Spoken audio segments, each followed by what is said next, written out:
Many of my book coaching clients come to me early in the process when they've just started writing their book and they really need a boost to start taking it seriously, to start working in earnest on it. They want to make sure that their mindset's in the right place.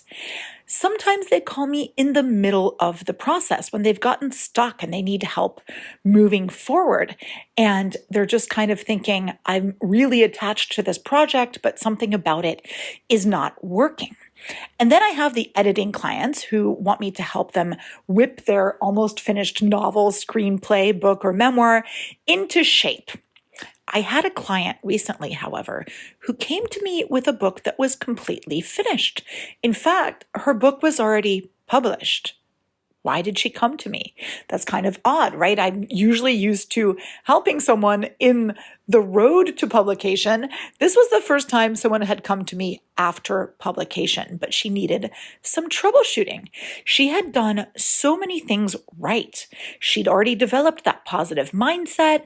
She was motivated. In fact, her motivation was pretty exemplary. She'd made writing her priority. She'd set aside a ton of time to get this project done. She'd even joined a writing group for support and feedback. She'd self-edited her novel manuscript. She'd polished it until it was as good as she thought it was going to get. She had beta readers, and then she hired a professional editor. And then she made the decision to self-publish the book because she wanted more creative control, which I get, and she didn't want to go through the waiting, the uncertainty, and the heartache of the conventional publishing process. She'd even, believe it or not, she'd even been building her own author platform. She had a respectable number of followers on social media, but her novel was getting very little traction. Even her friends weren't recommending it to each other. What was wrong? Okay, it took me about 2 seconds to see her huge mistake. This is going to be crazy. You know what the mistake was? She had treated her book title as an afterthought, and it showed. And it translated into this lack of traction. This is so interesting. And when I brought it up, this client, a strong woman who unapologetically made time for writing, even when everything in her life was conspiring to distract her and mess her up, this woman started making excuses. She was like, no, readers are more interested in my content. Or, oh, I Googled a bunch of the titles I thought of. They were taken. All the good titles are taken. Or even, well, my cover art's really pretty, so the title's no big deal, right? Wrong. That's why today in this episode of the podcast, I want to talk to you about why your book title matters so much. And I want to walk you through picking a fantastic title for your book that's actually going to work for you. I'm going to front load one of the main reasons why a book title is so important. One of the main reasons is that it's one of the first impressions people get of your book. When people hear your title, they automatically start making assumptions about what your style is, what your book is about, what genre it is. A lot of things like that, even maybe the quality of the book. So we are going to talk today about all of these different book title issues, and hopefully this is going to help you either to come up with a title if you haven't yet, or to change your title if your title's not working. Here's a little secret. Many times authors are dealing with working titles throughout the book, and I think it's fun to just call your book something, but don't get married to that title too early. Okay, so let's start talking about titles in this podcast. If you're a writer dreaming of becoming a successful author, join me, writing coach Karena Akhavein, on the How to Be an Author podcast, your weekly source for writing information, inspiration, and motivation. Welcome to the How to Be an Author podcast. I'm so happy you're here. Welcome. We are talking titles today. Even if you think you're crystal clear, convinced on which title you want to use, you're going to want to listen to this because many times our ego gets us set on a simple title that we think is going to work and it's not working. And this happened to me. It really did, where I had a title for one of my books that just absolutely didn't work. And so many people told me it didn't work. So many people told me they were confused by it or they didn't know what to expect or anything else. And you know what I did? I ignored that for way too long. So I want to have you avoiding that fate. And I also want you to avoid this kind of, instinctive reaction of being like, oh no, I'm not going to publish my book with a conventional publisher because I don't want them to change my title. I literally know of authors who have ruined perfectly awesome publishing deals because they wouldn't budge on the title. That's major. Listen, I've also heard, however, instances where a publishing house actually changed a title that was perfectly good. I know a writer who was self-published. She was one of the rare writers to get a publishing deal after she'd already self-published that book. That doesn't happen very often, but they decided to remarket it and change the title. And guess what? Her sales ground to a halt. Kind of interesting. So what is in a name? If we're talking about your book's title, a lot.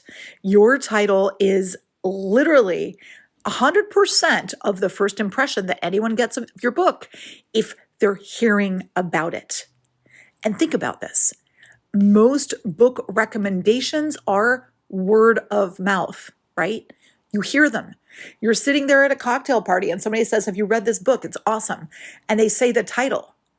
That is one of the main first impressions you get of a book. And that's super important, right? Even if people are coming across your book in a bookstore or online, it's at least 50% of their first impression. A good title can intrigue potential readers enough to make them at least pick up your book, right? That's the first step in buying a book from a bookstore, or clicking on that link is the first step of buying a book online. Your reader needs to be intrigued. Being intrigued is number one. The goal is to get readers to pick up your book, whether it's virtually or in reality, or to get other readers to recommend your book. This is how a book goes viral. Enough people talk up your book at cocktail parties, and enough people remember to buy that book, and you've got sales without you having to do anything. So you don't want a title that is too complex or that's forgettable or that's misleading, right? That's really, really important. A bad title that is forgettable, cliche, or otherwise problematic can sink your book faster than 10 bad reviews. And speaking of bad reviews, we all get them. There are trolls out there who are going to give you terrible reviews on principle, but your title is something that you do to yourself. The internet is rife with online title generators. Okay, these are totally lame, I'd admit. But you can use them for general brainstorming if you want, but you are going to have to be a little bit more intentional than that if you're trying to figure out how to create an awesome title for your book. So first, let's talk about the things that actually make a title good or better than another one, okay?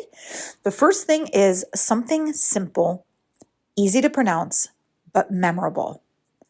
This is where I ran into trouble because I was using kind of an academic term for my title, and people thought it was either a typo or they're like, well, I clearly don't know what this word means, or they weren't quite sure how to pronounce it. So I had a triple whammy. My title was definitely not very good from that point of view. And this doesn't mean that your title has to be, simple English words or anything. They can be foreign if it's known enough or if it's easy to pronounce and if it's something that's memorable for a certain reason. So think about that. How can you make people remember your title? And there are ways of doing this, right? And I'll talk about some of those later in the podcast. Another thing that makes a great title is something intriguing that makes a potential reader want to know more. We're going to have an episode soon where we talk about suspense. And that's one of the elements of suspense, is that it's something intriguing that causes the reader to ask themselves questions. It's almost like a promise that you're going to deliver on, right? There's going to be this question of, I wonder what that means. This is intriguing. And then the book is going to answer the question. So if you can do that, starting with your title, more power to you. That is awesome, because you are already creating suspense right up front. That is your first hook. You've heard that every novel needs a hook. If your title can be your hook, yay. Another thing that your title should be is appropriate to your genre. This is crucial. Many readers, when they look for a new book to read, they look within a genre. So some readers like to read everything, of course, but some readers like to read mystery. Some people like psychological thrillers. Some people like fantasy. Some people like romance.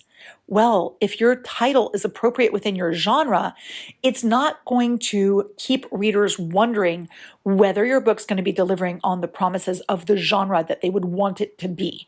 So I read all kinds of books, but when I'm looking for a mystery novel, I'm looking for certain types of mystery. I'm looking for mysteries that might be a little historical or a little psychological. So the title, if it's appropriate to that subgenre, is going to be one of the big factors in me deciding whether this works. I see titles as well that will jump in on a trend. This works okay for self-publishing, like, all the books that had girl in the title after Gone Girl, like those, right? Those titles are going to work maybe, but they might be short-lived, right? But if they are trending, that's only going to work if you are self-publishing and you can jump on the trend fast enough. So keep that in mind. And then the last thing is your title, if it's good, should at least hint to what your book is about. Now, of course, your title is not going to need to tell people the whole plot, but maybe it tells people something about the theme. Maybe it tells people something about the mood. Your title can do all of those things.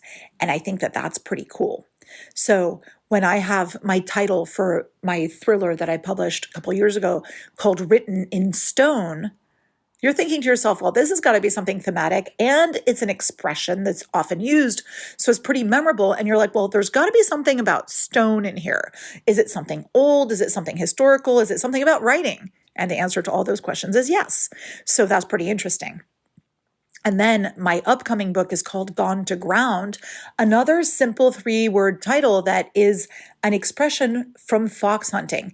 Even if you don't fox hunt, if you fox hunt, you're like, hey, I know that expression. That's when the fox goes into the burrow. That's an interesting concept. What's this about? It's very psychological. But if you're not into fox hunting, you're thinking gone to ground. That sounds like somebody's hiding. They're underground. Maybe it's something buried. The answer to all those things is yes, that's in my book. See, so I think that that's a pretty good title. Now let's talk about what makes a bad book title. One mistake, and this is something, it was kind of a trend a while ago that writers really liked these one-word titles, and that can be really striking, right? You can have pretty cool titles like Firestarter by Stephen King, or Cujo, right? Cujo's easier because it's a name, right? So it's searchable. But many single word titles are problematic unless they are a rare name that's a character's name. Like, for example, Colleen Hoover has one called Verity, and that's somebody's name. Fantastic. That's searchable, right? But many other single word titles like Free or Gone or Fire, all of those things are not going to be fantastic titles, because if somebody's searching that term, if they can't remember the author's name, they're going to have a hard time finding your book. The other thing is anything too wordy is a problem as well, right? Anything longer than 5 words, I think that then you're starting to get a little bit too verbose. And when people are recommending your book, they're like, oh, there are exceptions, right? There's, the one about the, I can't remember, I can't even remember the title, but it's about the dog in the nighttime, the incident, something about the dog in the nighttime. See, I'm forgetting 1 or 2 of the words. It'll come back to me, and maybe I'm having a senior moment, but the more words, the more chances to get it kind of wrong. So that's important to know. Another problem is a title that's already in use. Now, I get it. My client who came to me and who's like, I looked up all the good titles, they're already in use. Yes, absolutely. That happens a lot unless you can come up with a really unique phrase, which I recommend if you can without going too obscure. But is your title already in use? Really think twice, because even if somebody's searching, where the crawdads sing book, well, they're going to come up with the other book if that was a popular book. Or people will think that you're trying to take the thunder from that book, right? So it's going to be kind of challenging. However, if you have a title that was already in use in a book from the 1920s that barely got any play, I would say you're safe if you're writing about something completely different. So for Gone to Ground, there's a book that was published by a university press, I believe, about the Holocaust. Well, that's totally not what I'm writing about. So I'm pretty safe because my name's different from the author's name. I'm not publishing the same way. My cover is going to be hugely different, and I have nothing to do with the Holocaust in my book.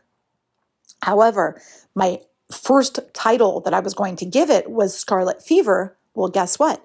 There's an author named Rita Mae Brown who wrote a book about fox hunting called Scarlet Fever. That's way too close. Even though she published it a while back, I'm not going to risk it. So be really careful about that. Another thing which my original titles had that I was thinking of, something that was obscure or difficult to pronounce. You definitely don't want that. If you have a name that is, has 10 umlauts and, all of these different symbols and it's super obscure and nobody can ever remember it, you're not going to make that your title because people will be at a cocktail party and be like, oh, I heard of this great book, but I can't remember the title. I can't remember how to pronounce it or spell it. It's not that great. Another problem is something that has unintended connotations. So, for example, let's take mine as an example. When you go Gone to Ground, you think, okay, connotations to this are going to be, is there a fox hunting connotation? Yes. Is there an underground or buried connotation? Yes. Is there a duplicitousness and hiding? Does it sound vaguely dark? All yes. So that doesn't have, for me, unintended connotations. However, if you have a title that's an expression or that references something that is completely opposite of what your book is about, unless you're going to be playing with that to surprise the reader, you probably want to skip it. So if your title is something that's kind of like, maybe it's a little bit unintentionally sexual, for example, or maybe it's unintentionally referencing some different industry, or maybe it kind of refers to some place that is absolutely not what your book is about, really think about that. And finally, something that sounds silly, like where people are going to be like, oh my God, this is a ridiculous title. It might be a speaking point for a minute, but it's not going to be a good long haul choice. And also, if it's sounding too cliche or too general, again, this doesn't give people a good idea as to what your book is about. Now, sometimes though, something that's slightly cliche is okay, but think about, especially if you're writing romance, for example, like there is a certain expectation that things are a little bit cliche. If I could make up a romance title like The Queen's Lover, great. That's a total cliche romance novel title, but, maybe you can tweak that. Right? So how do we actually go about choosing a book title if we're stuck? Because I'm going to give you a few little tips that you may not have thought of beyond this horrible title generator. I'm going to give you some hints on what you can do if you're stuck. Okay, the first thing you want to do, think about the absolute essence of your book. Think about things like the theme or lessons from your book, or the main message of your book? Or is there some kind of a mood in your book? If it's nonfiction, does it solve a problem? Does it foster some kind of transformation? All of these keys are going to be important. So do little brainstorming sessions. Start writing about that, right? I sometimes ask people, like, what's the coolest thing about your book? Like, that's a cool way to look at it, right? What do I think is the most intriguing, cool thing about my book? That could go into the title because that's something that you're excited about, that the reader should be excited about. Now, here's another thing you can do.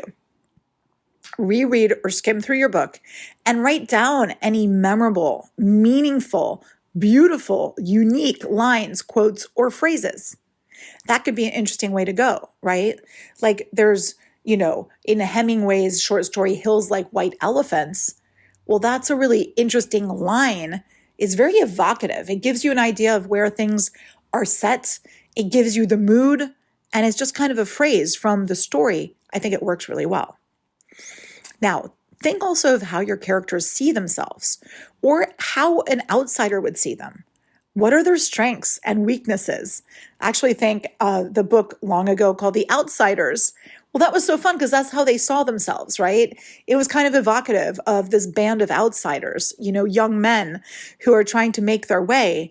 I think that's kind of cool. Now, that now sounds too general and you can't use it anymore because it's still a very popular title that people might remember. But that is kind of a great example of, how characters define themselves, right?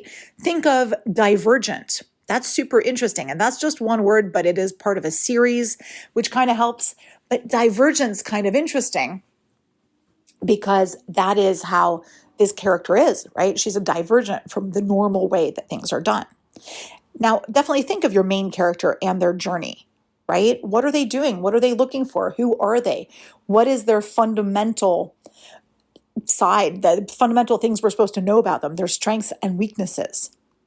Think of any significant, super unique, memorable locations in the book, which also contribute to the mood and everything else, right? You could do something like, the Red Castle or, on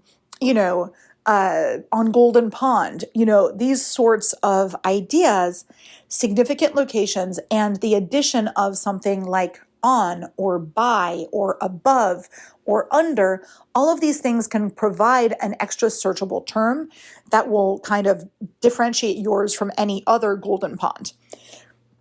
Come up with a few strong candidates for titles, and then you can kind of poll your friends or readers or beta readers and get their opinions.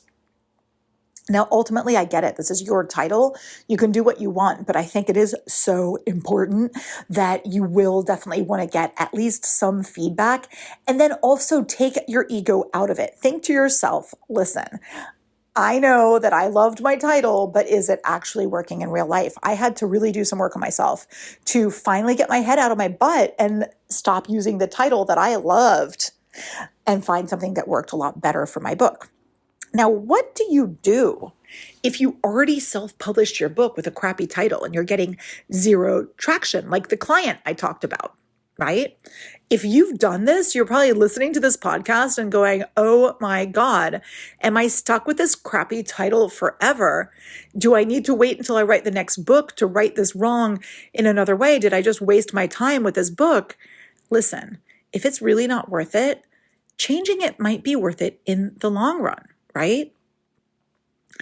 There are ways with Amazon.com, for example, it's annoying, it's time consuming, but it is reasonably easy to unpublish your book, change the title, and republish it. And if you are a writing coach on demand person, if you are a member, you are going to have your extra title worksheets. And I'm going to give you the link on how to change your title on Amazon.com because you definitely want that. Also, if you are on Writing Coach on Demand, I highly encourage you to come into office hours and let's brainstorm your title and see if it works. I think that's a great exercise for us to do. It's super worthwhile. It can definitely make you think in different ways. And also, if you're going to be joining my course From Idea to Published in 6 months, which is coming out December 1st, you will definitely have some of those sheets on how to come up with a great title. Very, very important. So what my client did is she updated her cover art, which was a great opportunity because she was like, I love my title and my cover. And then she's like, oh, well, maybe my cover art can be a little bit, more like saturated. She made more saturated colors. And since she was changing the cover, and the title, great for her. She did that. She updated some of the internal text that referred to the title. She updated her website and her social media to reflect the change. And she announced that, which made this into an opportunity to further promote and celebrate her book. And in the long run, she's super glad she did it. Right? So if this is the case with you, I hope that you are finding this to be something that can totally solve your issues. And if not, you can try to find a great title on the first try and not have to do all of these things. So I hope this helped. I hope all of this information on choosing a great title for your book really, really helped. If you're a writing coach on demand person, definitely head to the extra materials now. And if you are not, consider joining. I think it's a great program. For less than $1 a day, you get access to extra materials, you get access to office hours with your writing coach, you get access to discounts site-wide. It's all a great, great deal for you. And be looking forward to From Idea to Published in 6 months, coming out very, very soon. Thank you so much for joining me, and I will be with you all next time on the How to Be an Author podcast. If you have any pressing writing-related questions or would like to be featured on the How to Be an Author podcast, please feel free to reach out on my website, creativeandwritingcoach.com.